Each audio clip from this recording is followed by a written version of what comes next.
5 langkah ke samping kiri jalan.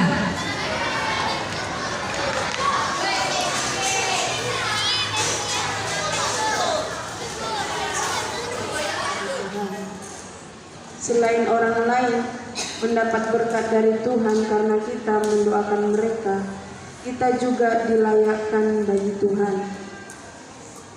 Berdoa secara pribadi kepada Tuhan berarti kita bersekutu dengan Tuhan.